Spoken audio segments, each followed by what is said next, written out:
வெற்றிலையை சாமிக்கு படைக்கும்போது எப்படி வைக்க வேண்டும் தெரியுமா? காம்பை கிள்ளி வைக்க வேண்டுமா, கிள்ளாமல் வைக்க வேண்டுமா? வெற்றிலையினை சுவாமிக்கு எந்த பக்கத்தில் வைக்க வேண்டும் என்பதை தெரிந்து கொள்ளுங்கள். வெற்றிலையின் நுனியில் லட்சுமியும், நடுவில் சரஸ்வதியும், தொப்புளில் மூதேவியும் வசிப்பதாக ஐதீகம். எனவே வெற்றிலையை கிள்ளி வெற்றிலையை கழுவிய பின் தான் பூஜைக்கு வைக்க வேண்டும். வெற்றிலையின் நுனியை சுவாமியின் இடது பக்கத்தில் வைக்க வேண்டும். அப்போது வெற்றிலையின் தண்டு சுவாமிக்கு வலப்புறம் இருக்கும். சாமிக்கு படைக்கும்போது வாழை இலையில் போட்டு செய்வோம். இவ்வாறு வாழை இலை போடும்போது வாழை மரத்திலிருந்து நறுக்கிய பகுதி சுவாமி படத்தின் வலது பக்கம் இருக்க வேண்டும்.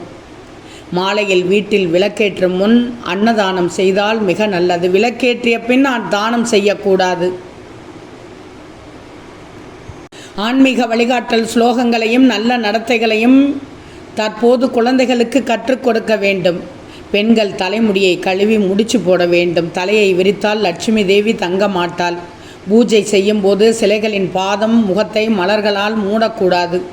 முகம், பாதம் திறந்திருக்க வேண்டும். வெங்கடாஜலபதி, லட்சுமி, குபேரன் போன்ற தெய்வங்களின் உருவங்களை வீட்டின் வெளியே பார்க்கக்கூடாது. பூஜை அறையிலோ அல்லது வீட்டிலோ தெய்வ படங்களை கிழக்கு நோக்கி வைக்க வேண்டும். வழிபடுபவர் தெற்கில் வடக்கு நோக்கி அமர்ந்து வழிபடலாம். தெய்வ உருவங்களை தெற்கு நோக்கி வைக்கக்கூடாது.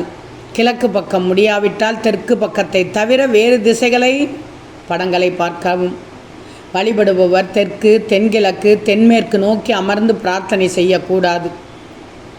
பூஜை அறை மிக அருகில் இருப்பதால் அதிக படங்கள், சிலைகளை வைக்கக்கூடாது. ஒவ்வொரு சிலைக்கும் இடையில் போதுமான இடைவெளி விடப்பட வேண்டும். சமையலில் தேங்காய் சேர்த்து சாமிக்கு சாப்பாடு படைக்கக்கூடாது. அன்னம் முதலியவற்றை நேரடியாக எவர் செல்வ பாத்திரங்களில் வைத்து தெய்வங்களுக்கு நிவேதனம் செய்யக்கூடாது. இலையை பானையில் போட்டு சாப்பாடு போடலாம்.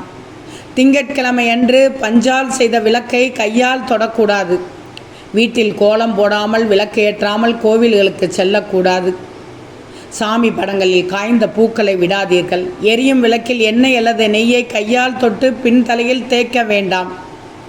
விஷ்ணுவை வணங்கி வீடு திரும்பும்போது நம்மோடு லட்சுமி தேவியும் நம் வீட்டிற்கு வருவாள் என்பது ஐதீகம். எனவே விஷ்ணு கோவிலிலிருந்து வீடு திரும்பும் முன் அங்கே உட்காரக்கூடாது. சிரித்த புத்தரை நேராக கதவின் முன் வைப்பது செழிப்பு, வெற்றி மற்றும் சுயநலம் ஆகியவற்றை கொண்டு வருவதாக கூறப்படுகிறது.